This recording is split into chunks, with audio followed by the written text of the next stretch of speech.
kapal api jelas lebih enak.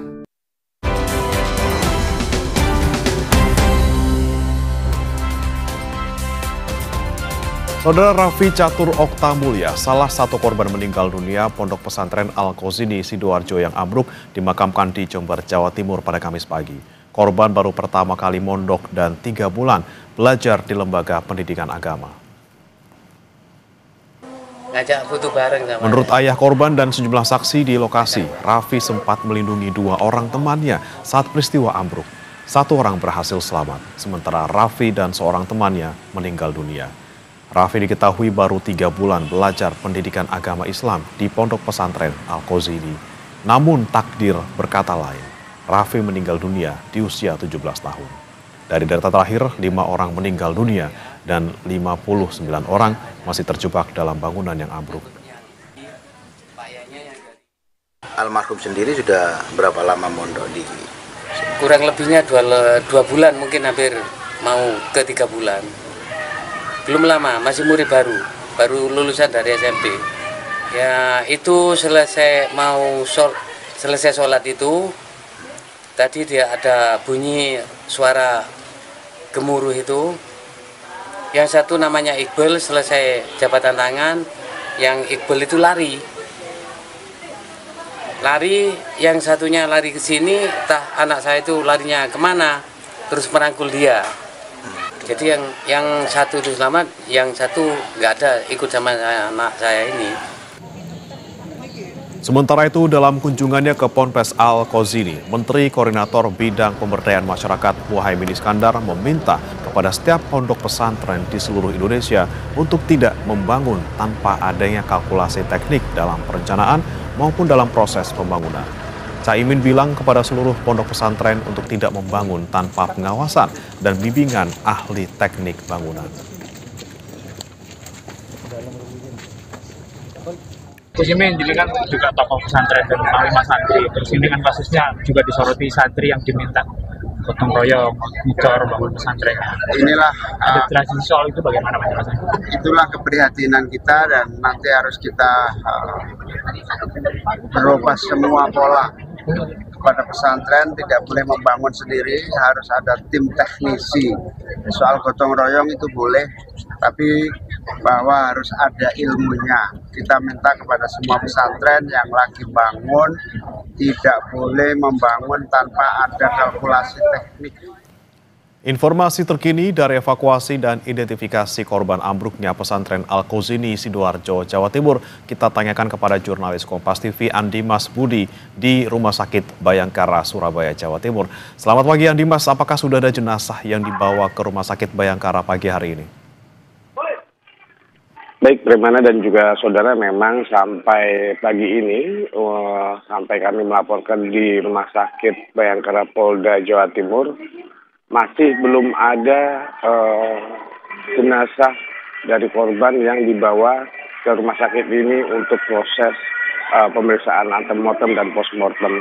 Karena memang sampai saat ini tim SAR masih belum berhasil mengevakuasi korban yang diduga masih berada di dalam reruntuhan bangunan Ponpes yang ada di Buduran, Kabupaten Sidoarjo. Bagaimana? Untuk proses identifikasi, Andi Mas, apakah sudah ada keluarga yang datang ke sana kemudian diambil sampel DNA-nya oleh petugas? Iya, bagaimana terkait untuk pengambilan sampel DNA dari keluarga para korban ataupun para santri memang sudah dilakukan secara bertahap di posko antemortem yang sebelumnya masih berada di posko lokasi dekat pondok pesantren. Nah, namun untuk sampai saat ini ketika posko antemortem dan juga posko postmortem dipindah ke Rumah Sakit Bayangkara, memang sampai saat ini masih belum ada keluarga korban yang dilakukan tes DNA di sini. Untuk diketahui memang bagaimana dan juga saudara, posko antemortem itu sebetulnya itu berada di lokasi pondok pesantren yang didirikan oleh petugas. Namun dipindah malam tadi di Rumah Sakit Bayangkara. Polda Jawa Timur. Begitu juga untuk posko postmortem yang sebelumnya ada di Rumah Sakit Siti Hajar Kabupaten Sidoarjo dan juga Rumah Sakit Bayangkara Porong Sidoarjo. Ini juga dipusatkan satu titik di Rumah Sakit Bayangkara Polda Jawa Timur. Hal ini dikarenakan untuk bisa menampung lebih banyak daripada harus terpecah di beberapa rumah sakit. Bagaimana? Oke, bagaimana kemudian persiapan dari Rumah Sakit Bayangkara sendiri untuk menampung tadi ada posko-posko yang didirikan di sejumlah tempat dan bagaimana kemudian mereka menyiapkan menerima lebih dari 50 jenazah yang kemungkinan akan dievakuasi beberapa hari ke depan? Iya, terkait persiapan untuk menampung bila nantinya ditemukan para korban ini dalam kondisi tidak selamat, pihak dari Rumah Sakit Bayangkara maksud kami sudah menyiapkan beberapa lokasi ataupun tempat untuk pemeriksaan jenazah, baik itu untuk di postmortem yang ada di bagian belakang Rumah Sakit Bayangkara. Ada beberapa tempat yang sudah disediakan oleh pihak Rumah Sakit Bayangkara. Sementara itu juga rencananya setelah ini untuk di halaman Rumah Sakit Bayangkara di bagian belakang, tempatnya di posko pusat antemortem dan juga postmortem, akan didirikan beberapa tenda untuk nantinya keluarga korban menunggu dari hasil pemeriksaan oleh petugas. Bagaimana? Baik, persiapan sudah dilakukan oleh pihak Rumah Sakit Bayangkara. Terima kasih Andi Bas Budi melaporkan langsung dari Rumah Sakit Bayangkara, Surabaya, Jawa Timur. Selamat bertugas kembali.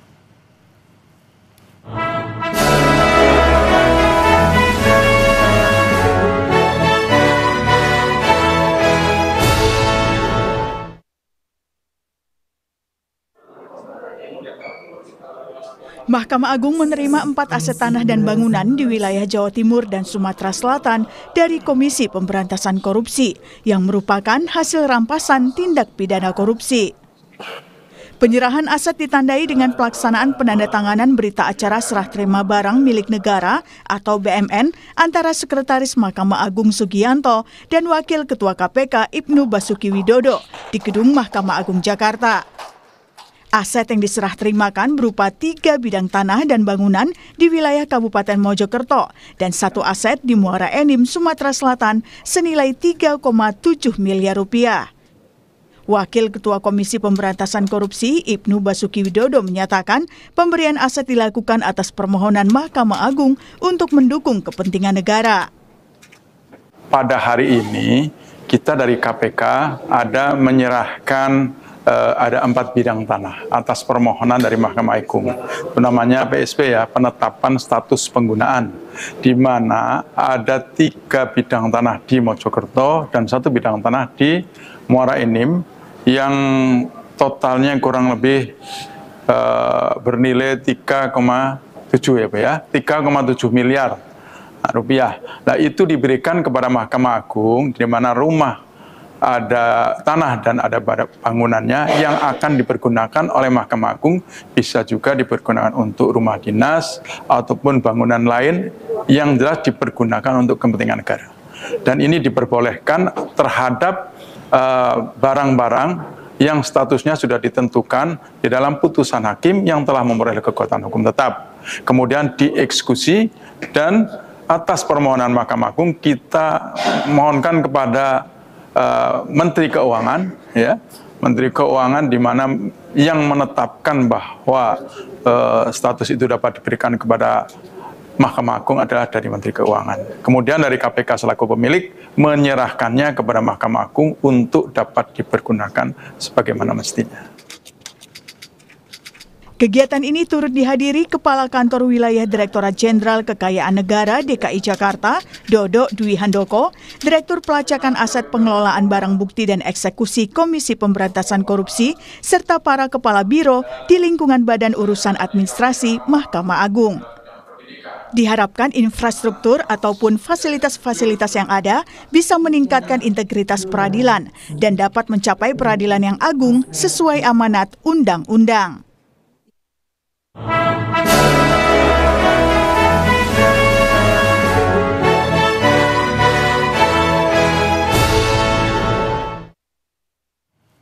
Alat berat mulai dikerahkan tim SAR untuk mempercepat evakuasi santri korban bangunan runtuh di Pondok Pesantren Al-Khozini, Sidoarjo.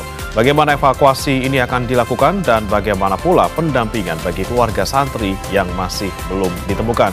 Kami hadirkan pembahasannya usai jeda berikut saudara bersama rekan saya Adisti Larasati.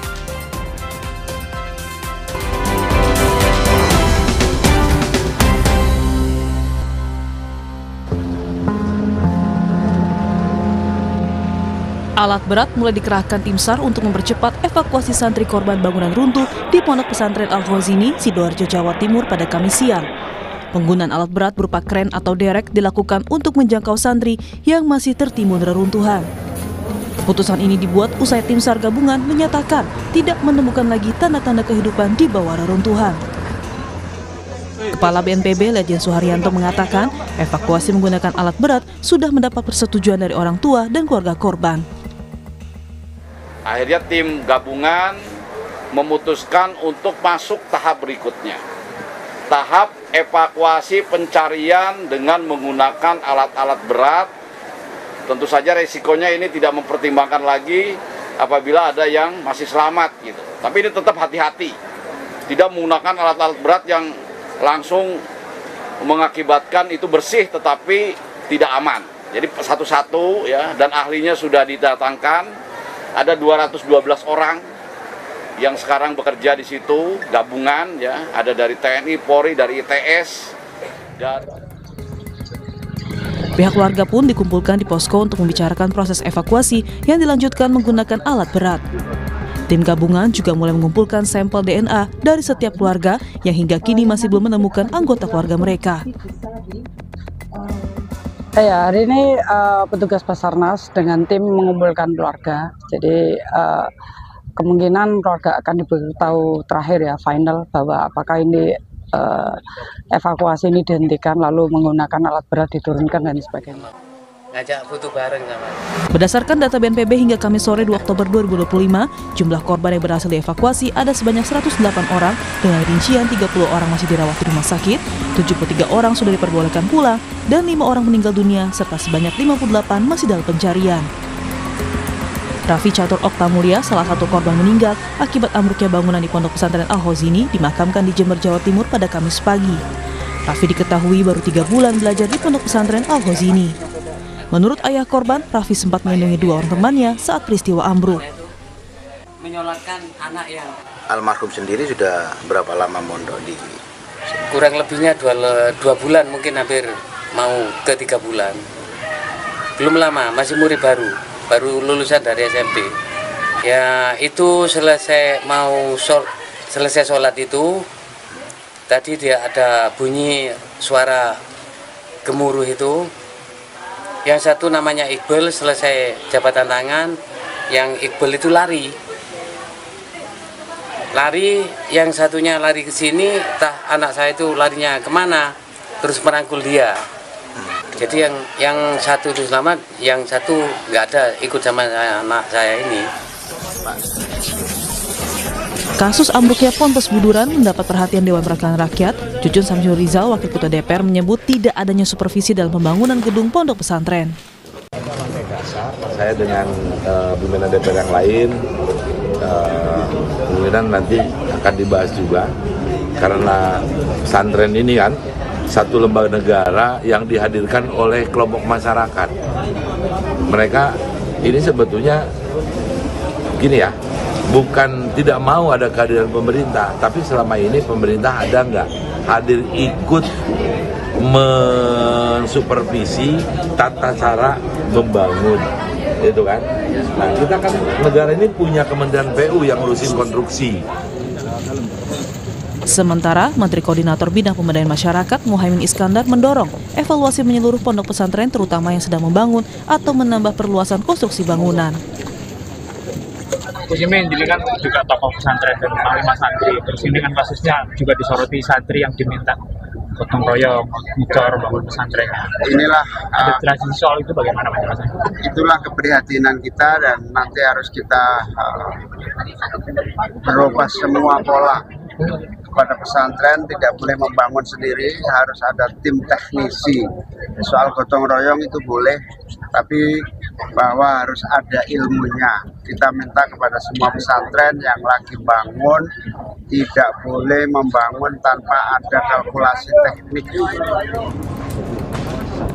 Polri telah menyiagakan Rumah Sakit Bayangkara HS Samsuri Mertojoso Polda Jatim di Surabaya dan Rumah Sakit Bayangkara Pusdik Sabara Porong di Sidoarjo untuk identifikasi korban meninggal dunia.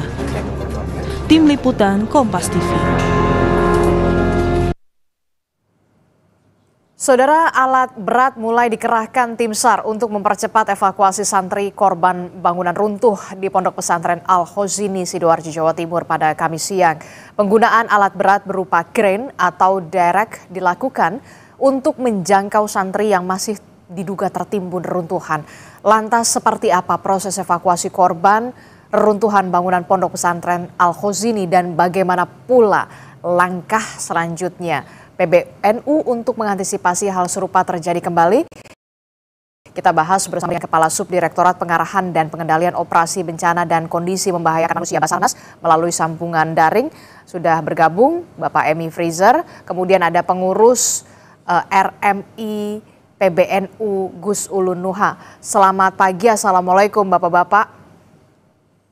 Selamat pagi, waalaikumsalam warahmatullahi wabarakatuh. Ya, saya mau ke Basarnas dulu, Pak Emir. Pak Emir, ini kalau kita lihat ya, dari Pak Emi, dari informasi terbaru, total ada berapa korban yang sampai saat ini masih terjebak dalam reruntuhan bangunan Ponpes Al-Khozini ini, Pak Emi?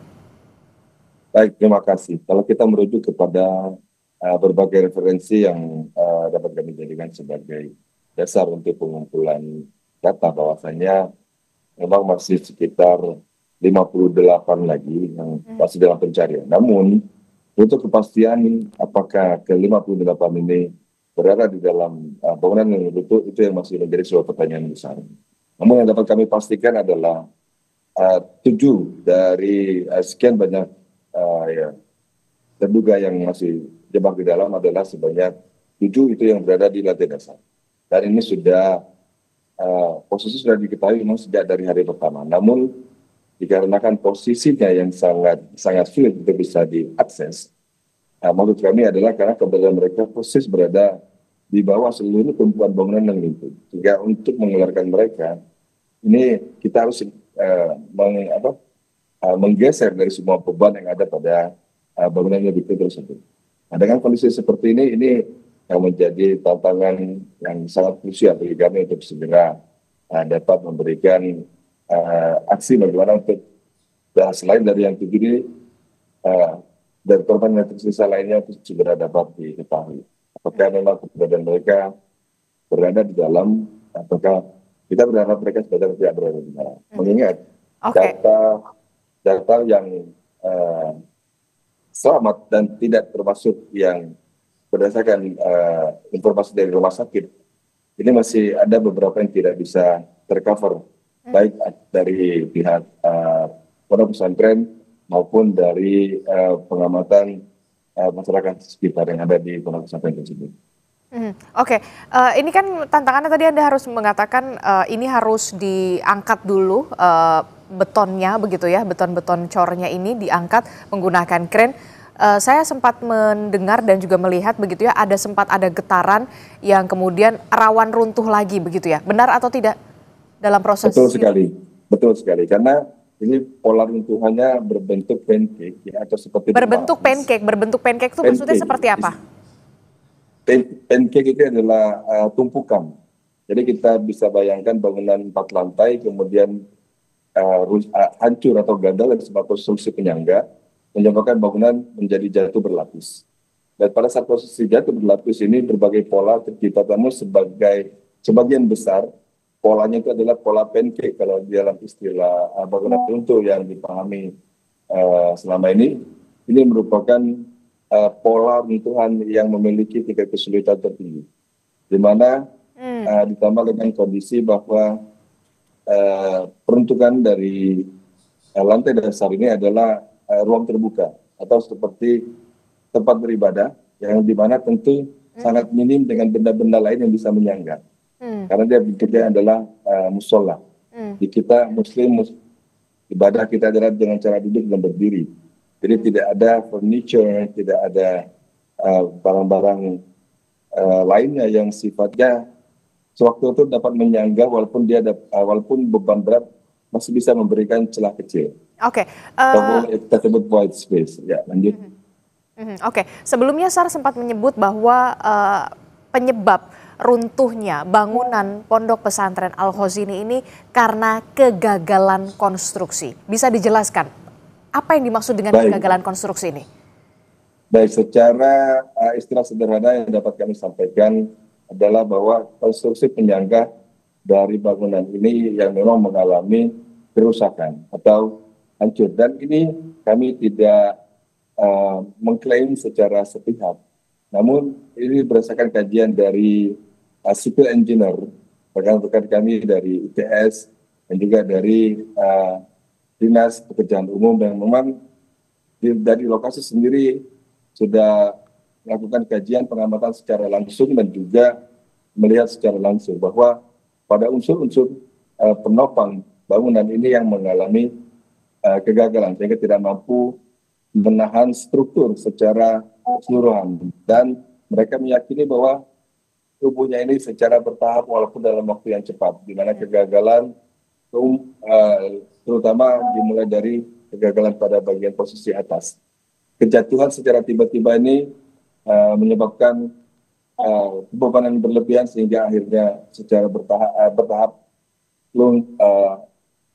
rubuh sampai ke bagian bawah di mana sebagian besar santri sedang melaksanakan sholat asar.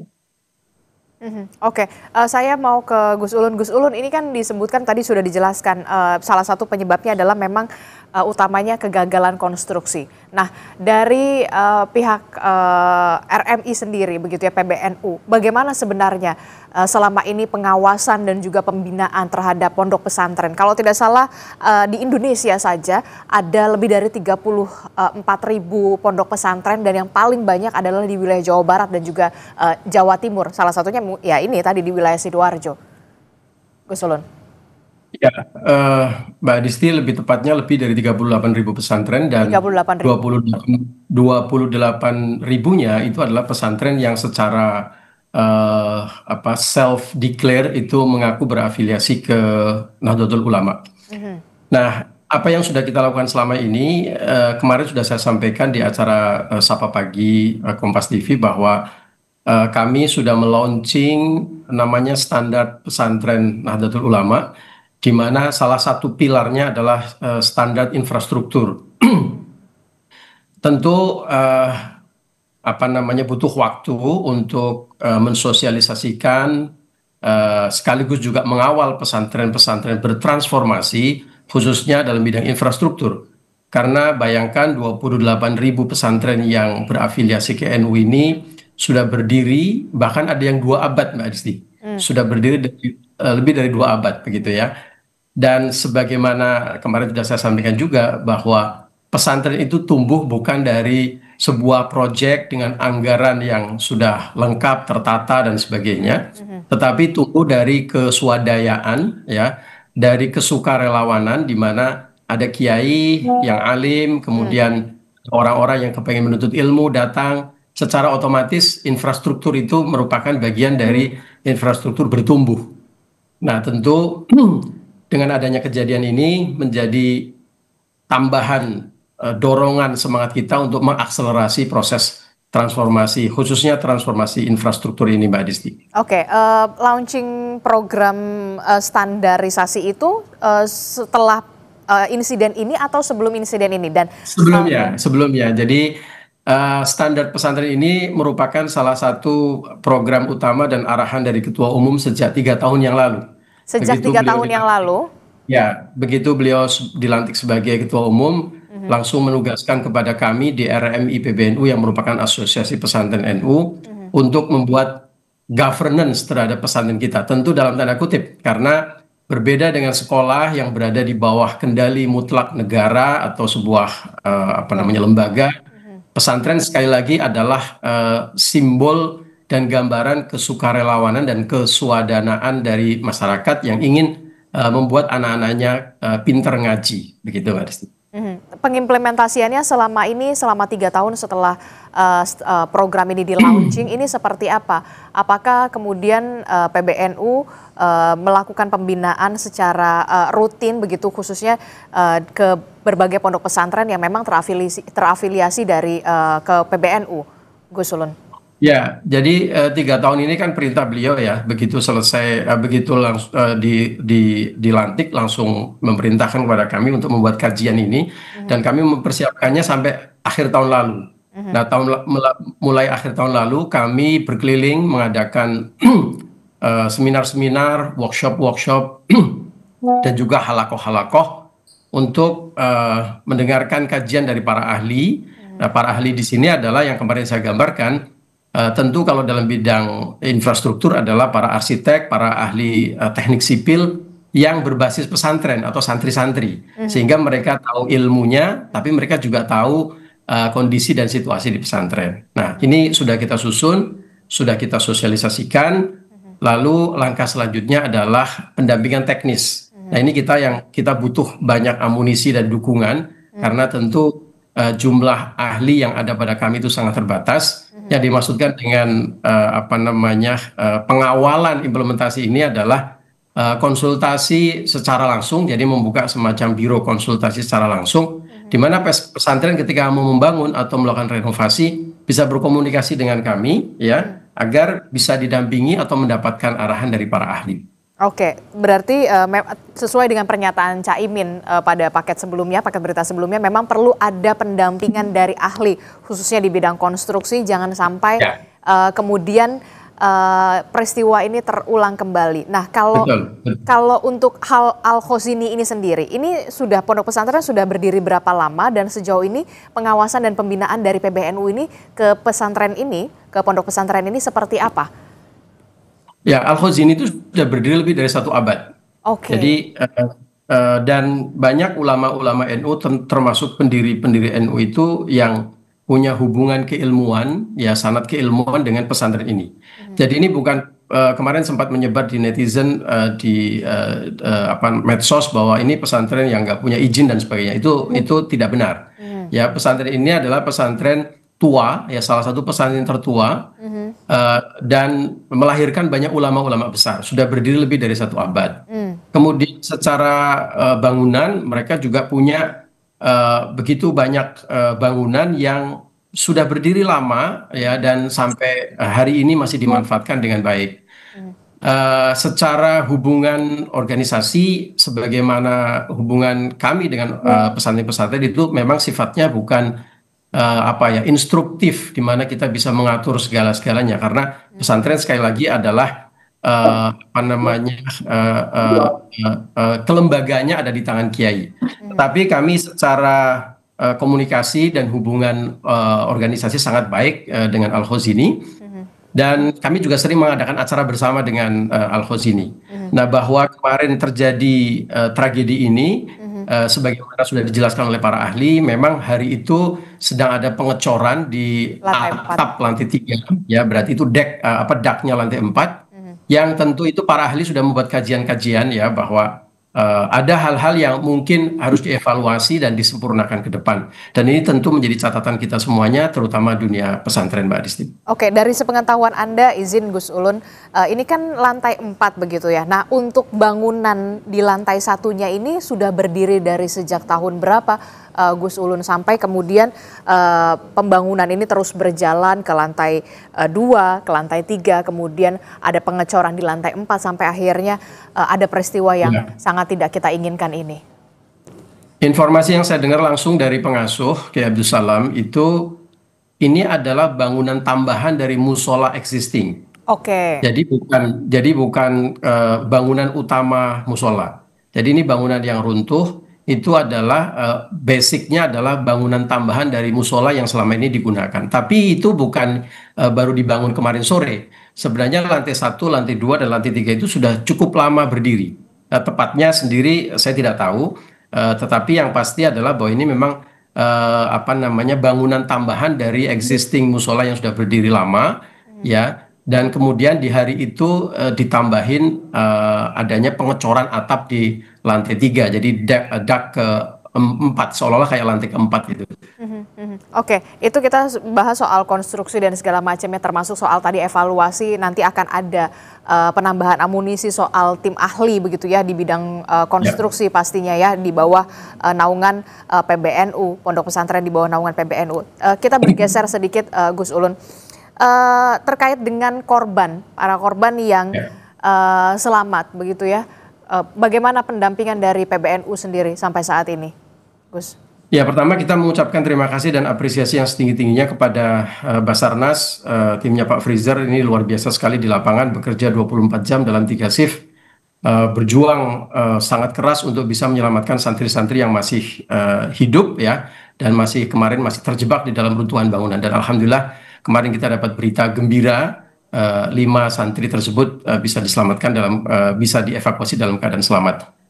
Nah, memang sejak pertama Mbak Adisti, sejak kabar pertama kejadian ini, keluarga besar Nahdlatul Ulama di seluruh elemen, termasuk terutama yang ada di lokasi dari PCNU Sidoarjo, lembaga-lembaga seperti Robito Mahid Islami atau RMI Sidoarjo maupun RMI Jawa Timur, Lazisnu, LPBI, itu semua sudah turun dan langsung mendirikan posko di tempat. Nah, tentu kemudian berbagi tugas dengan semua elemen yang ada di lapangan. Salah satu fokus kita tentu adalah mendampingi pesantren dan para santri, tentu juga para wali santri. Di hari kedua, Ketua Umum kami subuh-subuh juga sudah langsung terbang ke Sidoarjo untuk memberikan dukungan moral. Nah, apa yang dilakukan tadi malam, kami sudah berkoordinasi rapat besar dipimpin oleh langsung Ketua Umum. Beliau memberikan arahan bahwa semua kekuatan Nahdlatul Ulama di semua elemen, di semua level harus membantu Al-Khazini. Dan tentu tahap ini adalah tahap untuk bisa membantu proses pendampingan, terutama adalah wali santri, karena mulai kemarin alat berat sudah mulai diturunkan. Ya, dan juga pesan beliau, apapun yang terbaik yang bisa kita lakukan, termasuk mungkin mengawal logistik di lokasi, kemudian juga kalau nanti ditemukan jenazah ya sudah disiapkan juga tim ambulan, tim pendamping, termasuk dipesankan oleh beliau bahwa nanti kalau ditemukan termasuk nanti disolatkan, didoakan dan diantar oleh para ulama kita ya. Dan tentu juga ke depan beliau juga sudah berwanti-wanti ada tim yang nanti bekerja untuk trauma healing untuk para wali santri kita. Oke. Termasuk juga dengan soal pembiayaan perawatan bagi korban yang selamat, apakah ini ditanggung oleh pemerintah daerah setempat atau seperti apa, Gus Ulun? Ya, saya kira ini semua pihak ya berkontribusi bahu-membahu, saling bekerja sama, mulai dari biaya evakuasi, biaya perawatan, sampai nanti juga biaya kelanjutan dari studi anak-anak kita. Nah, dari PBNU sendiri dalam hal fundraising sudah dipimpin oleh Lazisnu sebagaimana tugas kelembagaan, tentu dengan berkoordinasi dengan semua elemen dan lembaga yang ada di tempat. Kita akan tentu berusaha untuk memberikan yang terbaik, termasuk dukungan kepada korban, baik korban yang meninggal dunia dan keluarganya, dan tentu juga korban-korban yang luka-luka dan nanti diharapkan menjamin mereka untuk bisa ngaji dan sekolah kembali setinggi mungkin. Oke, termasuk juga bagaimana dengan aktivitas dari Pondok Pesantren Al-Khazini ini selanjutnya, apakah nanti akan dihentikan sementara atau kemudian dipindahkan secara teknis begitu, tapi jangan dijawab dulu Gus Ulun, termasuk juga nanti kita akan bertanya kepada Pak Emi terkait dengan bagaimana teknis proses evakuasi dengan menggunakan alat berat, tapi kita akan temukan jawabannya sesaat lagi hanya di Sapa Indonesia Pagi. Kami akan segera kembali.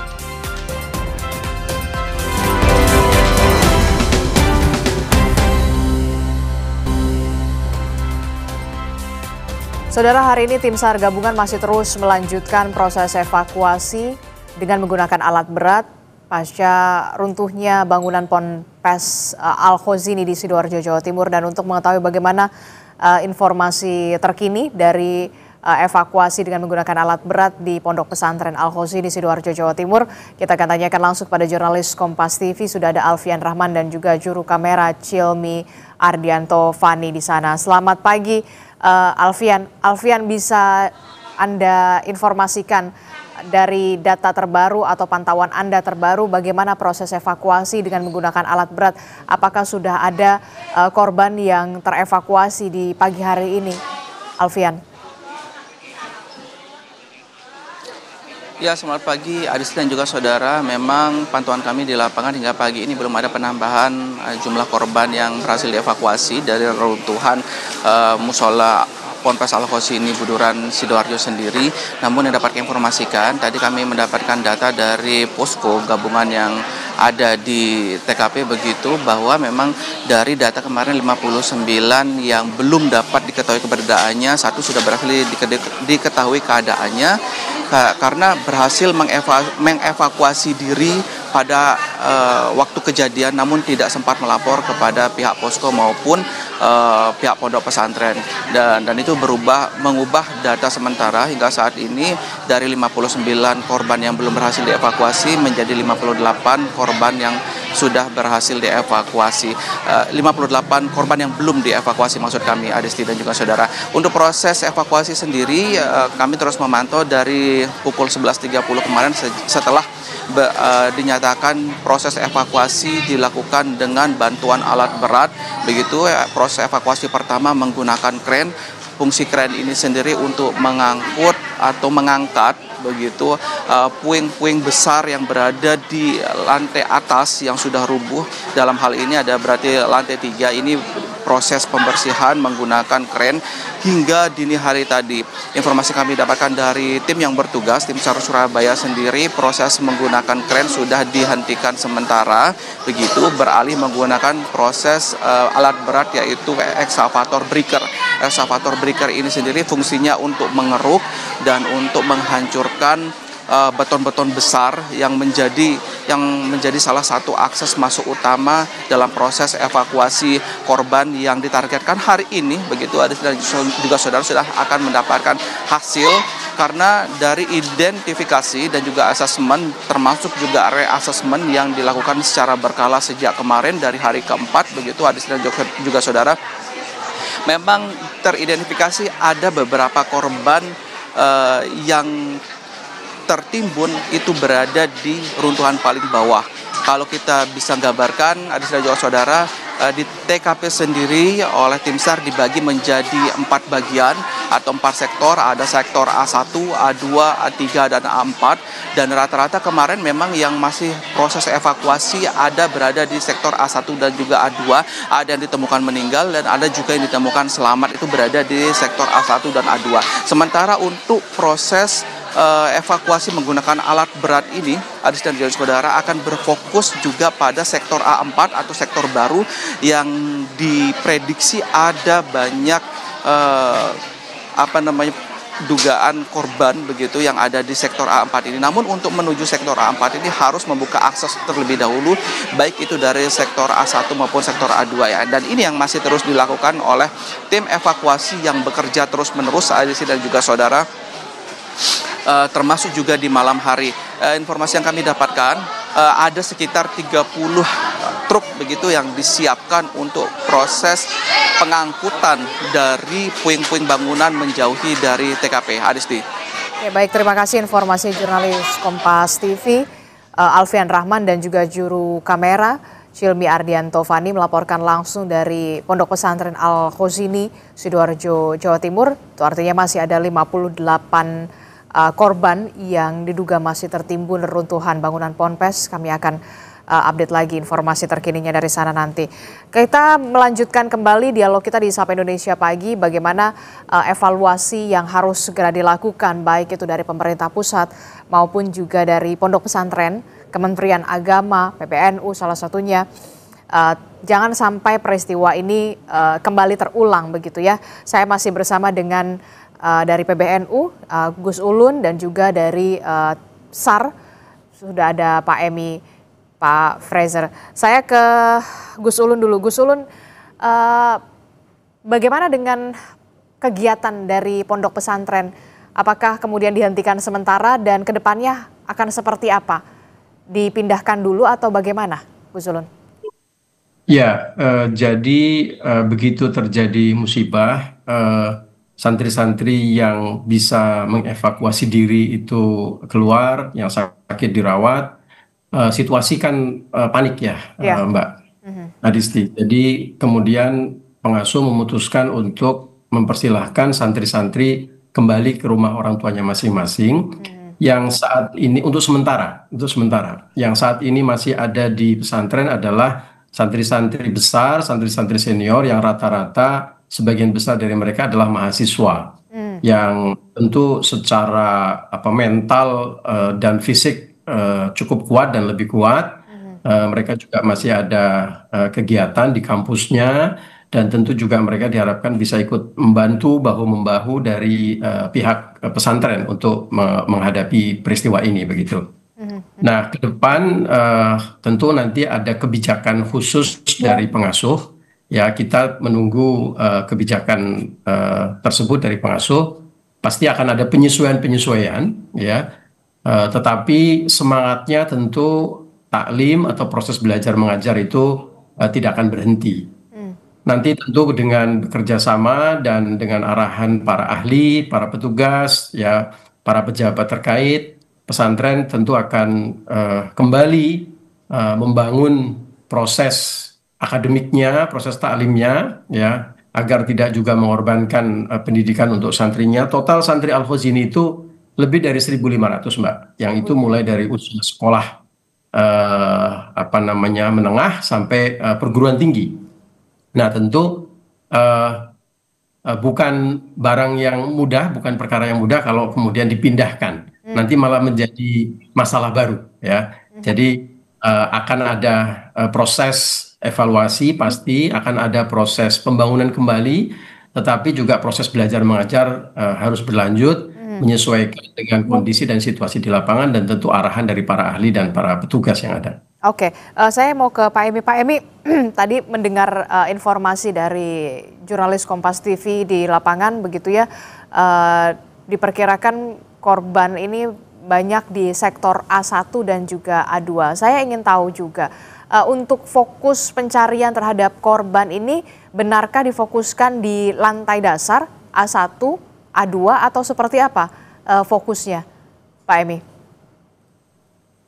Baik, Mbak Rizky, terima kasih. Seperti saya sampaikan di awal bahwasannya memang yang sudah diketahui itu memang berada di sektor A. Sementara di A4 itu adalah dugaan besar. Mengingat dari pola runtuhan ini kan sangat sedikit beberapa celah kecil yang dapat tercipta akibat penumpukan beban berlipat yang ada di.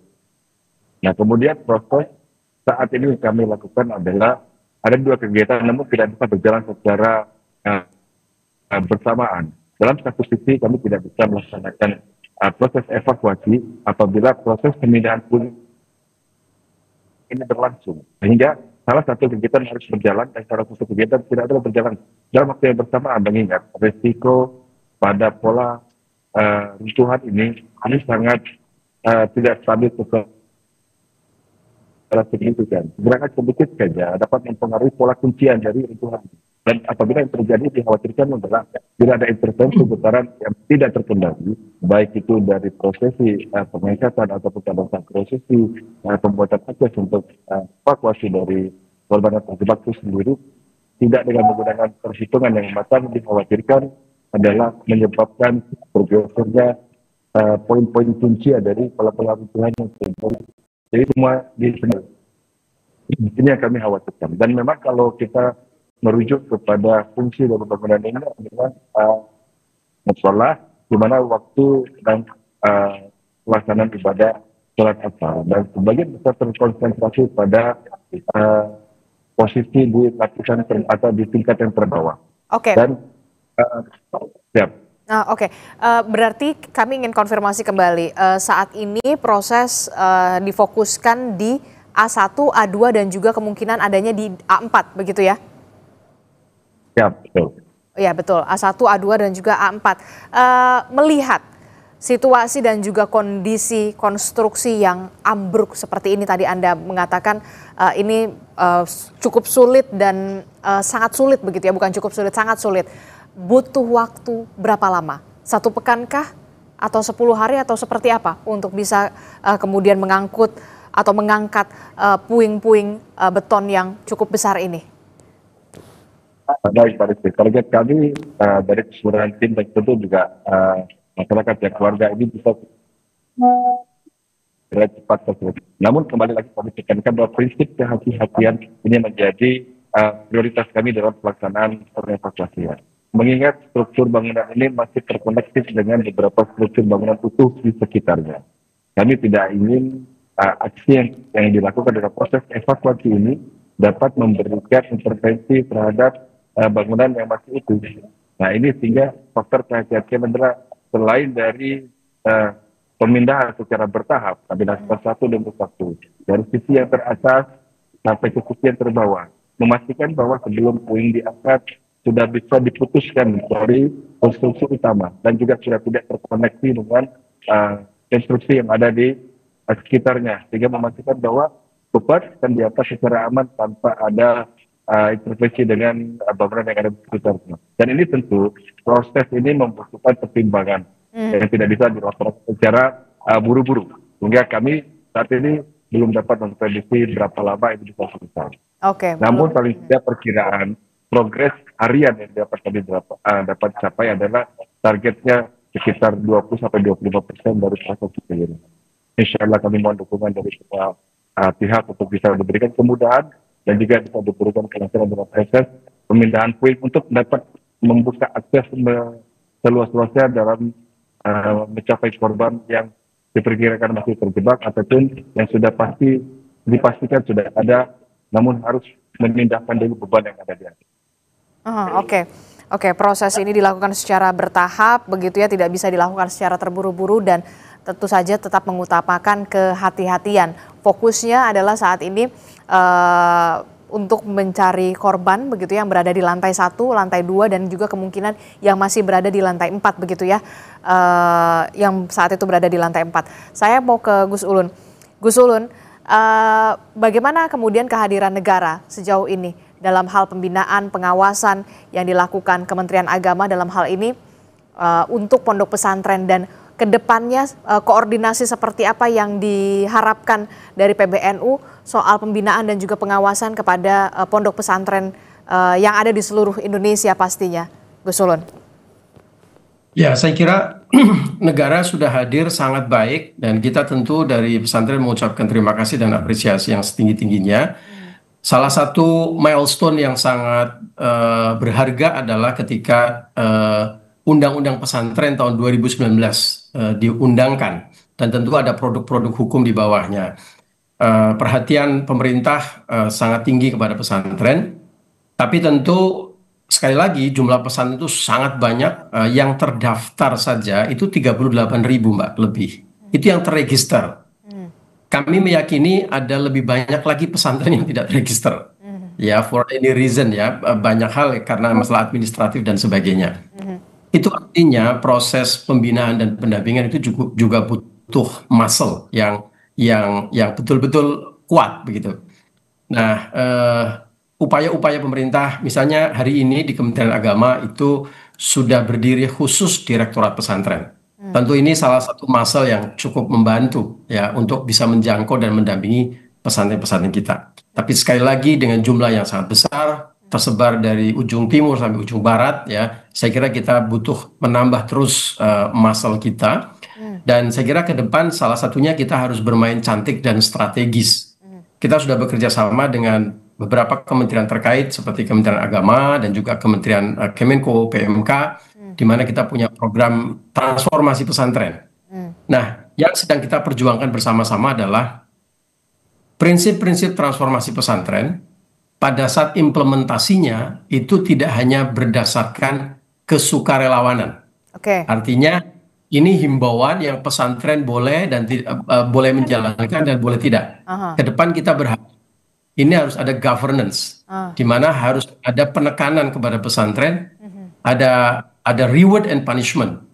Kalau Anda melakukan transformasi pesantren, katakanlah misalnya dalam bidang infrastruktur, karena transformasi pesantren ada 6 pilar, Mbak Adisti, salah satu pilarnya adalah infrastruktur, maka pemerintah atau semua pihak bisa memberikan reward. Sebaliknya kalau tidak bertransformasi, ya risikonya adalah pesantren bisa mendapatkan dalam tanda kutip punishment. Nah ini yang masih jadi PR kita bersama. Contoh implementasi yang paling sederhana misalnya soal fasilitasi atau bantuan-bantuan pemerintah dan pihak-pihak lain kepada pesantren. Kami berharap ke depan, PBNU berharap ke depan ya mengajak kementerian dan lembaga yang punya perangkat-perangkat ke sana untuk bisa disiplin membuat aturan. Misalnya, hanya pesantren yang melakukan transformasi pesantren yang berhak untuk mendapatkan bantuan dari pemerintah. Pemerintah tidak bisa membubarkan pesantren, tetapi pesantren harus menerima dalam tanda kutip resikonya. Kalau tidak bertransformasi, maka akses bantuan negara menjadi lebih terbatas. Nah, itu semacam konsep reward and punishment-nya kepada pesantren kita. Oke. Itu yang kita usulkan. Usul yang sangat bagus, saya juga sepakat dengan apa yang Anda katakan begitu ya. Harus ada reward and punishment. Jadi jangan sampai kemudian bantuan-bantuan saja dari pemerintah, tapi standarisasinya begitu ya sering dilewatkan begitu, tidak diikuti begitu ya oleh pondok pesantren. Kalau kita lihat banyak sekali pondok pesantren juga yang dalam tanda kutip ya grade-nya juga bagus, grade A begitu ya, yang sudah standarnya sudah bagus sekali begitu. Saya ke Pak Emi dulu, Pak Emi terakhir. Pak Emi. Yap. Ya, Pak Emi, tadi kita sudah membahas soal evakuasi dan segala macam.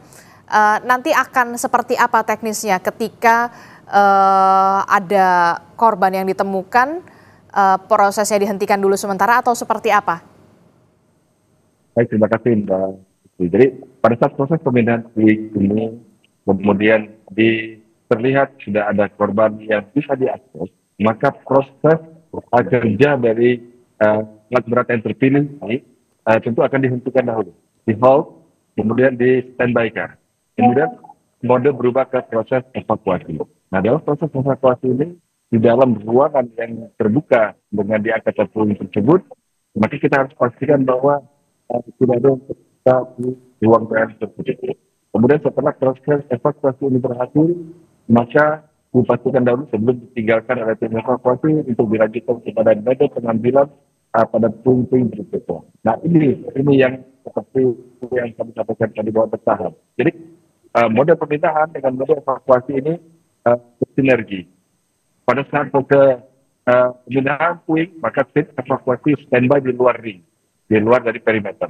Lalu kemudian pada saat ditemukan korban, maka kendaraan alat berat ini akan di hold dahulu, kemudian diposisikan ke posisi standby. Kemudian yang bergerak masuk adalah tim evakuasi. Ini berjalan seperti ini terus dengan fase on off seperti ini, sehingga dipastikan mudah-mudahan dengan metode ini kita bisa memastikan keselamatan dari personil sendiri dan juga keselamatan terkait dengan lingkungan di sekitar kejadian. Oke. Kita harapkan proses evakuasi berjalan lancar begitu ya, pengangkatan puing-puing dari runtuhan bangunan agar seluruh korban yang masih belum ditemukan ini bisa ditemukan, dan tentu saja harus ada evaluasi secara total dan juga menyeluruh dari seluruh pondok pesantren yang ada di Indonesia. Jangan sampai kemudian peristiwa semacam ini kembali terulang yang tidak kita inginkan sama sekali. Terima kasih Kepala Subdirektorat Pengarahan dan Pengendalian Operasi Bencana dan Kondisi Membahayakan Manusia Basarnas, Pak Emi Fraser, bergabung bersama kami, dan juga pengurus Rabit Ma'ahid Islamiyah RMI PBNU Gus Ulun Nuha telah bergabung bersama kami. Sehat selalu Bapak-Bapak. Assalamualaikum. Selamat pagi. Waalaikumsalam warahmatullahi wabarakatuh. Terima kasih Pak Adi. Terima kasih Pak Fraser. Ya, terima kasih.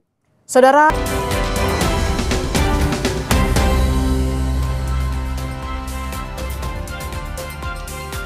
Kembali di Sapa Indonesia Pagi, saudara, berbagai acara dan persiapan HUT ke-80 TNI digelar dan dihadiri Presiden Prabowo Subianto. Inspeksi dilakukan Presiden di Mako Kolin Lamil, Jakarta. 51 kapal ikut berlayar dalam kegiatan ini. 2 mil laut dari garis pantai yang masih dikuasai musuh. Teluk Jakarta menjadi saksi kesiapan kapal-kapal perang TNI Angkatan Laut yang mengikuti parade dalam rangka Presidential Inspection. Presiden Prabowo Subianto mengecek kapal perang sebagai bentuk kesiapan kapal TNI Angkatan Laut, baik dari segi alutsista dan kesiapan personel. Presiden pun ikut berlayar menggunakan KRI Dr. Rajiman Widyodiningrat 992 yang berlayar di Teluk Jakarta selama kurang lebih 2,5 jam. Total ada 51 kapal yang berlayar mengikuti inspeksi Presiden ini. Tidak hanya unsur kapal perang, tapi juga disertakan unsur kapal angkatan darat, bakamla, dan nelayan. Selain itu juga ditampilkan kekuatan penerbangan angkatan laut mulai dari pesawat, helikopter, sampai drone nirawak yang menjadi bagian penting unsur kekuatan sistem senjata armada terpadu. Pengecekan ini masuk dalam rangkaian HUT TNI ke-80 yang nanti akan dipusatkan di 5 Oktober 2025.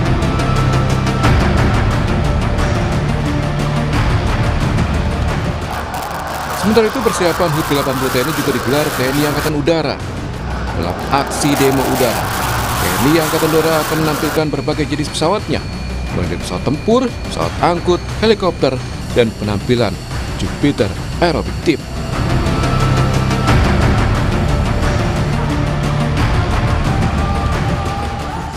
Tim Jupiter akan menampilkan sejumlah manuver seperti membentuk hati dengan asap berwarna sebagai penanda dan gerakan-gerakan fantastis lainnya.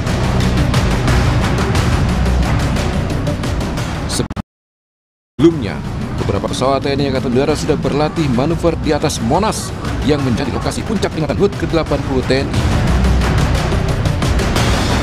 Tim Liputan, Kompas TV.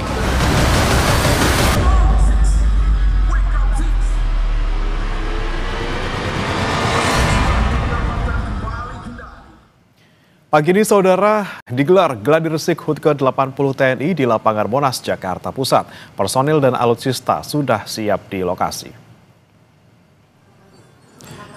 TNI akan menampilkan lebih dari 1.000 alutsista dan melibatkan 133 prajurit dalam gladi bersih HUT ke-80 TNI ini. TNI juga akan menampilkan simulasi tempur sebagai bentuk kesiapan personil menjaga NKRI.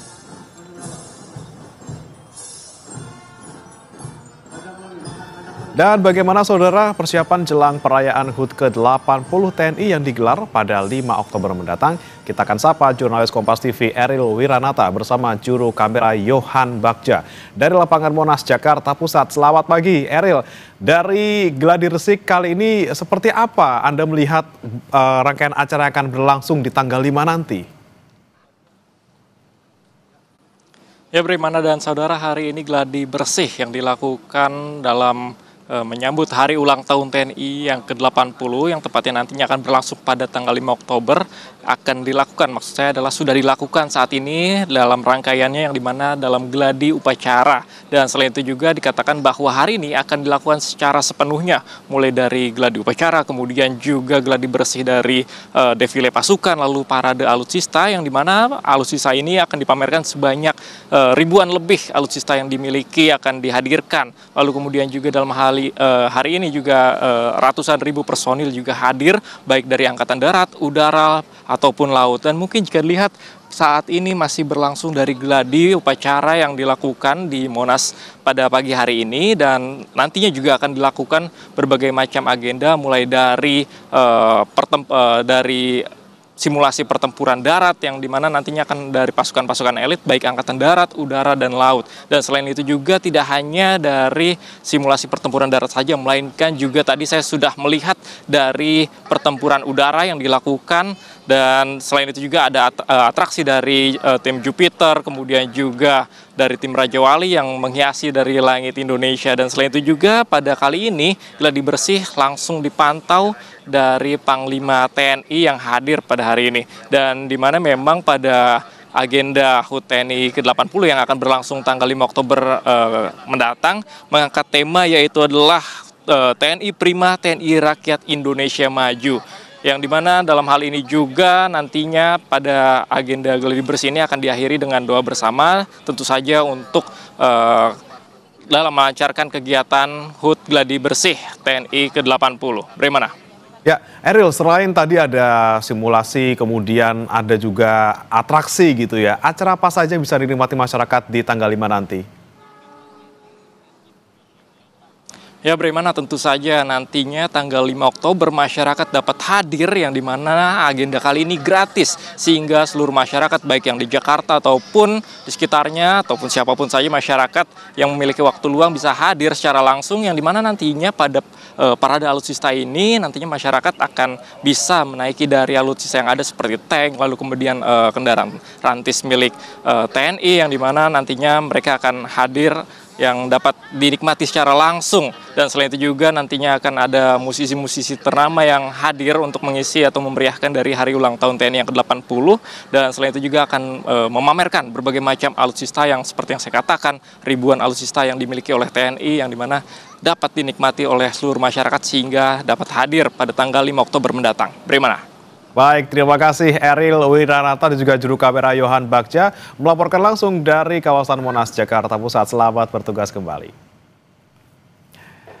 Jangan beranjak saudara, kami akan kembali dengan informasi. Meski stok bensin habis, swasta masih menolak membeli BBM dari Pertamina. Salah satu alasannya adalah kandungan etanol. Sebenarnya apa yang dimau swasta? Ada apa dengan standar kualitas BBM Pertamina sampai ditolak?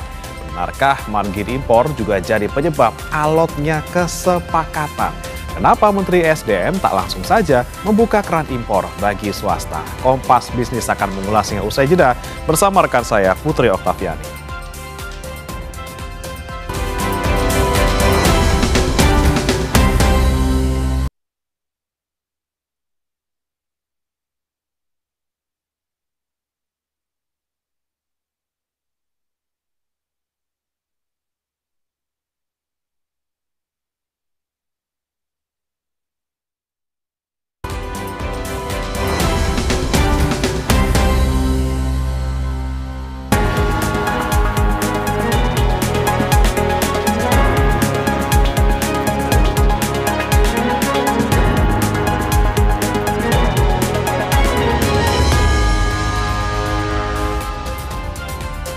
Saudara, Anda menyaksikan Kompas Bisnis bersama saya Putri Oktaviani. SPBU swasta yang stok BBM-nya kosong masih enggan beli BBM mentah milik Pertamina. Salah satu alasannya ialah kandungan etanol yang menjadi kendala. Bagaimana solusi kelangkaan stok BBM bagi swasta? Kompas Bisnis akan tanya ke Ekonom Sektor Energi Universitas Gadjah Mada, Fahmi Radi. Selamat pagi, Pak Fahmi. Pagi Mbak Putri, sehat selalu. Alhamdulillah sehat selalu Bapak.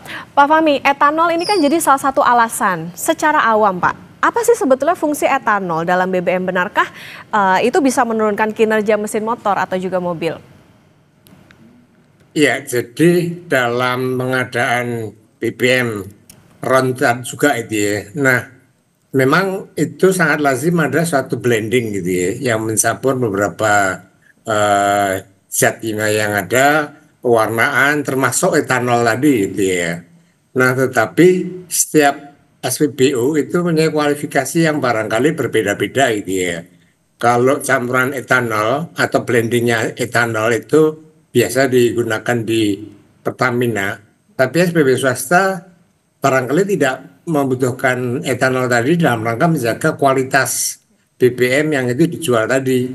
Nah, sehingga ada keberatan bagi SPBU swasta untuk membeli BBM dari Pertamina yang mengandung etanol meskipun hanya sekitar 3,5% itu ya. Karena blending di SPBU swasta itu dalam rangka untuk mencapai suatu kualitas yang lebih baik tadi gitu ya. Keunggulan dari SPBU swasta itu kan dari segi kualitas, service excellent, harganya kadang lebih mahal gitu ya. Tetapi konsumen tetap membeli juga di swasta tadi. Maka saya kira saya sudah memperkirakan pasti ada suatu penolakan gitu ya, terhadap pengadaan BBM dari Pertamina tadi Mbak Putri. Oke Pak, meskipun itu temuan etanolnya dikatakan 3,5% masih di bawah dari ambang batas yang ditetapkan pemerintah 20% begitu, dan ini kan sifatnya base fuel begitu ya Pak, ya, artinya masih bisa diolah lagi. Nah, ini sebenarnya apa sih Pak yang dimau oleh swasta, analisis Anda? Nah, tadi saya katakan SPBU swasta masing-masing mempunyai standar kualifikasi yang barangkali berbeda-beda gitu ya, untuk mencapai BBM yang kualitas yang telah ditetapkan tadi. Nah, penggunaan etanol memang sesungguhnya apalagi yang 3,5% gitu ya, sesungguhnya itu tidak berpengaruh sama sekali gitu ya terhadap mesin dari kendaraan tadi gitu ya.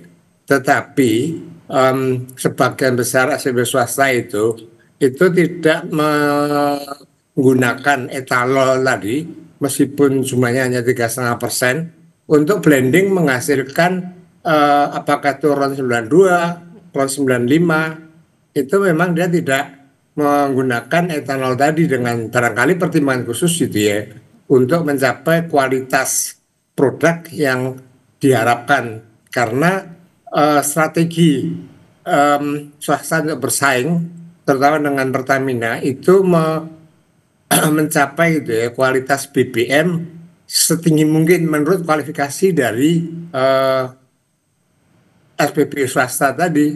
Nah, kalau kemudian ada kandungan 3,5% dan itu Pertamina sebelumnya tidak memberitahu gitu ya pasti SPBU-nya akan menolak gitu ya. Sampai kapanpun pasti dia akan menolak itu, Mbak. Oke, berarti ada mismatch nih soal bagaimana permintaan kualitas dari SPBU swasta dengan yang disediakan oleh Pertamina. Nah, Pak Fahmi, artinya gini, ada apa sih sebetulnya dengan standar kualitas BBM Pertamina sampai swasta ini masih enggan beli? Dan benarkah margin impor ini juga jadi penyebab alotnya kesepakatan? Ya, tadi standar kualitas itu ada perbedaan memang gitu ya. Di Pertamina, dia tidak masalah menggunakan etanol 3,5%, tetapi itu tidak bisa digunakan di SPBU swasta. Sehingga kalau pembelian dari Pertamina yang dalam tanda petik dipaksakan oleh Menteri SDM, ya pasti dia menolak gitu ya. Ini kan B2B juga, kalau tidak sesuai dengan kesepakatan, ya tidak bersedia. Itu yang saat ini terjadi gitu ya, penolakan diambil di semua SPBU. Vivo yang sebelumnya menerima, tapi kemudian juga menarik juga itu ya. Nah, dalam pengadaan tadi, selama ini di SPBU swasta itu menetapkan adanya suatu portofolio dari bahan baku BBM tadi yang itu bisa diperoleh dari beberapa sumber itu ya. Terutama untuk mencapai kualitas yang telah ditetapkan, untuk mencapai harga yang barangkali lebih murah gitu ya. Karena ada dari beberapa sumber tadi. Tapi kalau membelinya harus dari Pertamina, kemudian kualitasnya secara sepihak ditentukan oleh Pertamina mengandung etanol 3,5%, dan saya kira masalah harga itu juga nanti sangat sensitif gitu ya. Ya pasti mereka menolak gitu ya. Jadi menurut saya ini sangat sulit kesepakatan yang akan dicapai.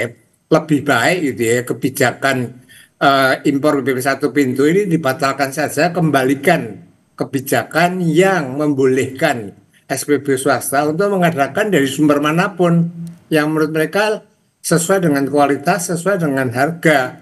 Kalau harus membeli dari Pertamina tidak memiliki kualifikasi, ya sebagai bisnis NTT yang tidak ingin rugi gitu ya dia pasti menolak.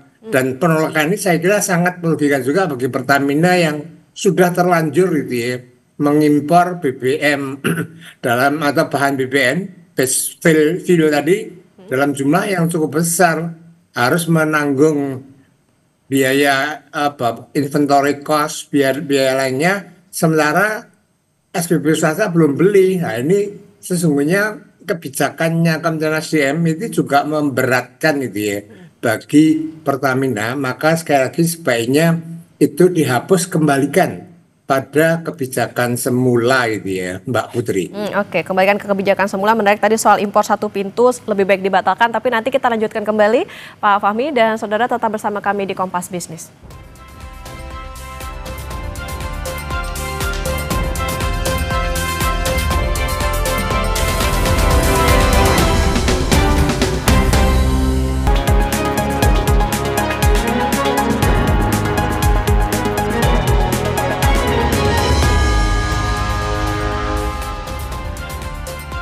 Saudara, meski stok BBM sudah habis, swasta masih enggan beli BBM Pertamina. Salah satu alasannya adalah kandungan etanol BBM Pertamina.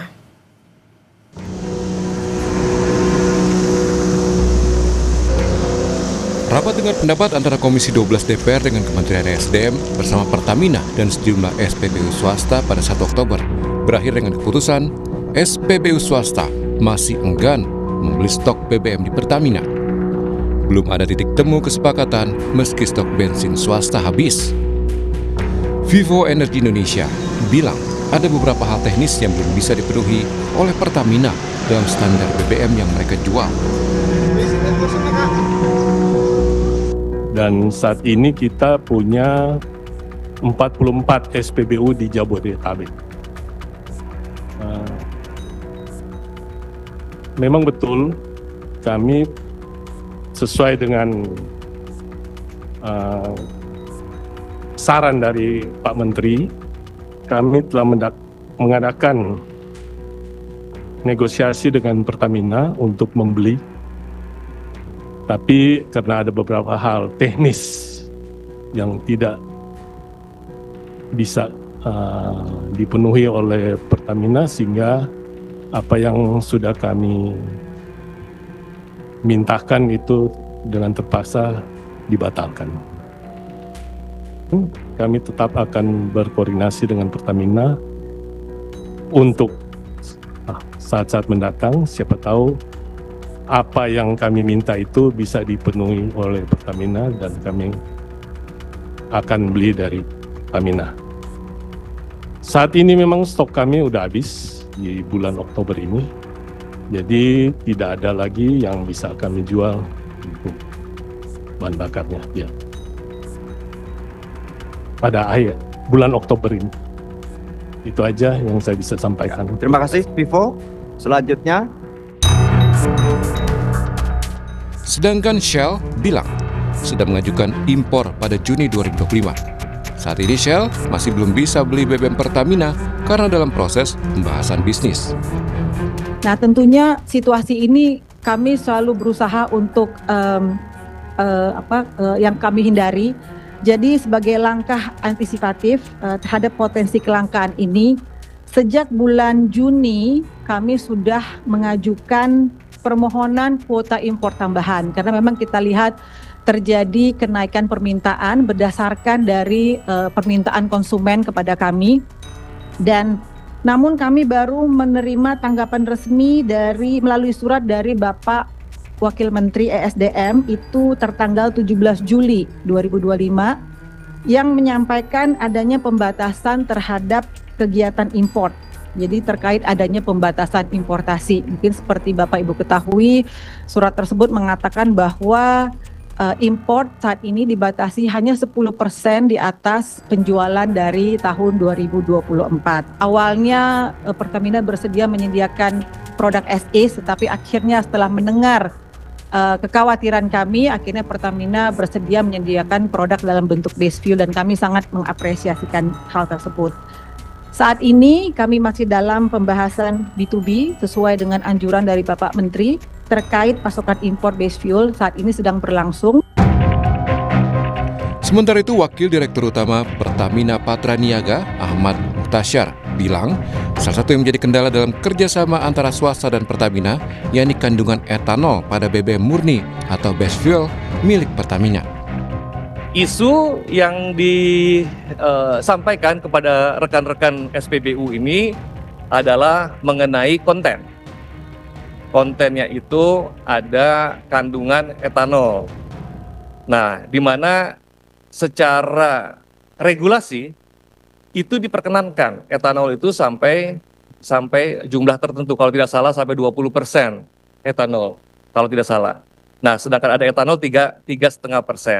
Nah, ini yang membuat kondisi teman-teman SPBU swasta untuk tidak melanjutkan pembelian karena ada konten etanol tersebut. Di mana konten itu sebetulnya masih masuk ambang yang diperkenankan oleh pemerintah.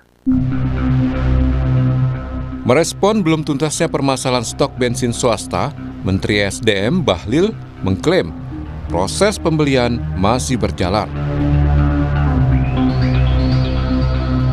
Yang jelas begini, stok BBM kita mau RON 92, 95, 98 ataupun Pertalite itu cukup untuk 18 sampai 21 hari. Kewajiban pemerintah memastikan bahwa stok BBM kita cukup. Oke? B2B-nya silakan. Kami hanya memberikan guidance.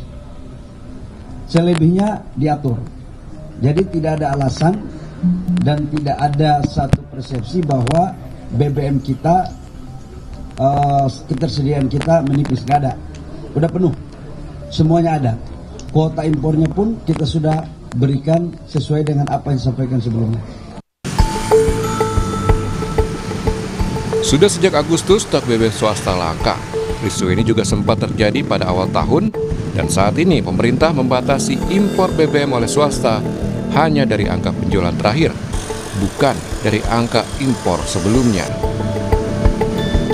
Kikuen, Tim Liputan, Kompas TV.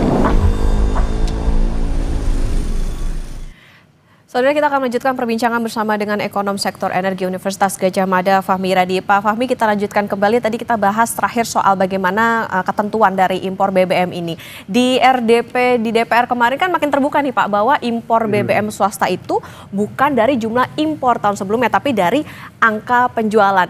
Cukup fair nggak Pak bagi bisnis swasta aturan ini? Nah, masalah kelangkaan ini sesungguhnya bukan karena kuota yang ditetapkan hanya naik 10% itu ya. Tetapi saya mengamati ini akibat perubahan dalam regulasi untuk periode pengadaan impor tadi.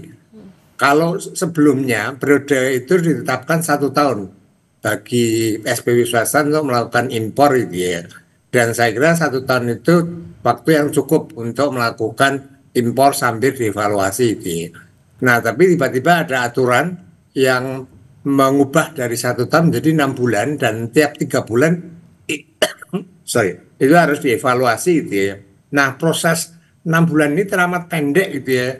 Proses untuk melakukan impor belum selesai, BBM-nya sudah langka. Jadi langkanya itu bukan karena kekurangan kuota, tetapi karena perubahan aturan tadi gitu ya. Nah, itu yang untuk menyelesaikan masalah itu ya kembalikan dari 6 bulan menjadi 1 tahun itu ya.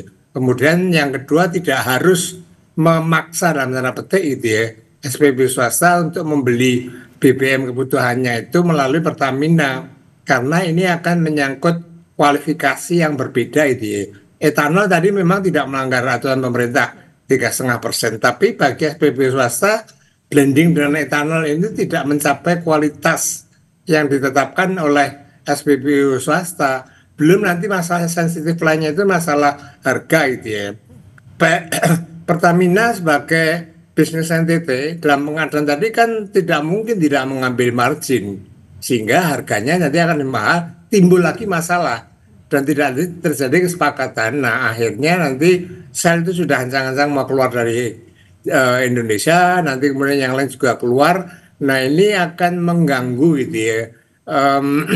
Iklim investasi yang tidak kondusif gitu ya, dan ini tidak akan berpengaruh terhadap sektor migas gitu ya, tetapi akan berpengaruh juga pada sektor bisnis yang lain. Investor akan mengatakan peraturan di Indonesia itu dengan mudah dapat berubah, yang menimbulkan uncertainty gitu ya. Ngapain saya harus invest di Indonesia? Nah, ini yang berbagai dampak ya gitu ya terhadap atau akibat dari polisinya Bahlil tadi. Tadi misalnya Pertamina dirugikan karena sudah mengadakan 100.000 barrel tapi belum dibeli. Nah, dia harus menanggung inventory cost dalam jumlah yang besar gitu ya. SPB swasta juga menyebabkan kelangkaan sehingga tidak bisa berjualan. Konsumen terutama yang loyal customer terhadap SPB swasta itu dia juga tidak mau membeli dari Pertamina gitu ya. Karena sebelumnya bad image yang ditimbulkan oleh Pertamina itu kan sangat dahsyat gitu ya. Sebelumnya blending yang telah dilakukan oleh Patraniaga menjual dengan harga Pertamax tapi rasa Pertalite.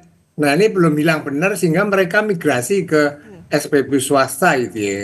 Nah, sekali lagi menurut saya gitu ya, kebijakan impor BBM satu pintu itu sebaiknya dibatalkan. Itulah solusi yang akan terjadi dan nanti SPB swasta tidak langka lagi dan dia akan tetap melakukan usaha di Indonesia gitu Mbak Putri. Oke, ini jadinya harus jadi catatan juga tadi bahwa ini punya multiplier effect tidak hanya ke bisnis to bisnis tapi juga tentu ke masyarakat soal tadi bagaimana harganya juga bisa berdampak. Pak Fahmi, jadi kalau dilihat kenapa sih Pak sebetulnya Menteri SDM ini nggak langsung aja buka keran impor buat swasta? Apa sih sebetulnya yang lagi dijaga sama pemerintah?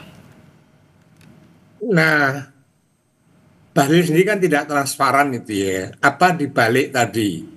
Ada beberapa pihak analisis itu menuduh bahwa ini akan diarahkan menjadi monopoli bagi Pertamina karena dianggap sebagai komoditas publik yang harus dikuasai negara melalui Pertamina tadi. Kalau itu benar terjadi gitu ya, mengarahkan agar itu dimonopoli, paling tidak dalam pengadaan dimonopoli Pertamina, secara teoritis penerapan monopoli itu akan sangat merugikan bagi konsumen. Karena konsumen tidak punya pilihan untuk membeli dari mana, hanya dari Pertamina itu ya. Nah, kalau tidak ada pilihan tadi, maka Pertamina bisa senaknya, bisa menetapkan harga di atas harga pasar, tidak perlu mencapai kualitas tertentu, karena toh akan laku itulah monopoli itu ya. Jadi kalau benar motivasi kebijakan tadi untuk monopoli, saya kira ini tidak benar juga dan ini pada saatnya akan merugikan konsumen itu. Nah, kemudian yang kedua, ini ada kaitannya, ini analisis gitu ya, ada kaitan dengan pengadaan minyak yang sesuai kesepakatan dengan Amerika itu ya. Karena perubahan tarif tadi, Indonesia harus membeli sejumlah komoditas impor dan yang bisa dilakukan itu adalah BBM migas itu ya. Nah, kalau beli hanya untuk kebutuhan Pertamina, maka kesepakatan itu tidak dapat dipenuhi. Oleh karena itu kemudian memaksa itu ya swasta untuk membeli melalui Pertamina, sehingga pembelian Pertamina ke Amerika tadi itu sesuai dengan kesepakatan dengan pemerintah Amerika sehingga memperoleh tax 19% tadi. Nah, kalau itu terjadi saya kira nggak benar juga itu ya. Ini justru mengorbankan kepentingan dalam negeri untuk kepentingan Amerika. Nah, ini barangkali yang perlu penjelasan gitu ya oleh Menteri Bahlil. Apa sih tujuannya dalam pembatasan impor ini, atau apa tujuannya dalam impor kebijakan impor satu pintu itu, Mbak Putri. Oke, baik lagi bagaimana soal transparansi dari Menteri SDM juga nih soal kenapa sih atau alasannya gitu ya, kenapa harus impornya jadi satu pintu, karena ini juga tadi punya multiplier effect. Pak Fahmi, Ketua Komisi 12 ini menarik juga Bambang Patijaya tetap mendorong kolaborasi antara swasta sama Pertamina. Berharapnya pelaku usaha ini nggak nerapin standarnya terlalu tinggi. Ini kayaknya jadi lucu juga nih, karena dibacanya gimana sih, apakah emang standar bisnis di Indonesia di bawah standarnya dunia? Ya, tadi standar kualitasnya setiap SPBU kan memang berbeda-beda gitu ya. Dan SPBU swasta itu mempunyai standar kualitas yang tinggi. Karena itu merupakan komponen untuk bersaing tadi gitu ya. Jadi agar bisa bersaing dengan Pertamina. Pertamina ini kan jumlahnya kan banyak sekali yang mengepung SPBU swasta. SPBU swasta sekitar 5%, sehingga terlalu berat kalau untuk bersaing dengan SPBU Pertamina itu ya. Nah, oleh karena itu agar bisa menarik sebagian konsumen tadi, maka strategi yang digunakan oleh swasta adalah standar kualitas yang itu cukup tinggi gitu ya. Barangkali berdasarkan standar dunia barangkali. Yang itu berbeda dengan standarnya Pertamina tadi. Nah, harapannya dengan kualitas yang tinggi itu bisa menarik konsumen yang selama ini ada di Pertamina. Nah, apalagi kemarin kasus Pertamax rasa Pertalite ini juga menyebabkan migrasi tadi.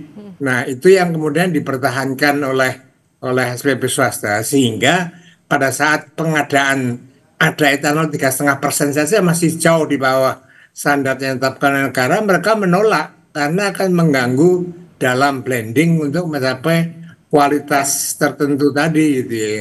Jadi ya SPBU harga mati untuk mencapai kualitas tadi. Kalau tidak terpenuhi dari Pertamina ya mereka nggak beli, bahkan kalau perlu tutup gitu ya. Nah, ini yang barangkali harus didengarkan juga oleh Menteri SDM gitu ya. Untuk mengubah kebijakan tadi perlu ada semacam cost and benefit analysis gitu ya, sehingga tidak hanya untuk kepentingan-kepentingan sesaat itu ya, Mbak Putri. Oke, karena itu tadi ya Pak ya, karena masyarakat pun juga melihat bagaimana kualitas yang mereka beli dengan kos yang mereka keluarkan tentu ingin punyanya BBM-nya justru yang berkualitas untuk diisi ke kendaraan masing-masing. Ini tentu harus menjadi catatan bahwa sebaiknya ya diperhitungkan lagi soal bagaimana impor satu pintu ini. Kemudian tadi juga harusnya pemerintah juga melihat bagaimana ini punya multiplier effect, termasuk juga ke bagaimana kepastian dan iklim bisnis yang ada di Indonesia. Terima kasih Ekonom Sektor Energi Universitas Gadjah Mada Pak Fahmi Radi sudah bersama di Kompas Bisnis. Sehat selalu Pak Fahmi. Pak Putri, mudah-mudahan bermanfaat. Selamat siang. Selamat pagi Bapak. Ya, Saudara, Sapa Indonesia Pagi masih akan kembali usai jeda, tetaplah bersama kami.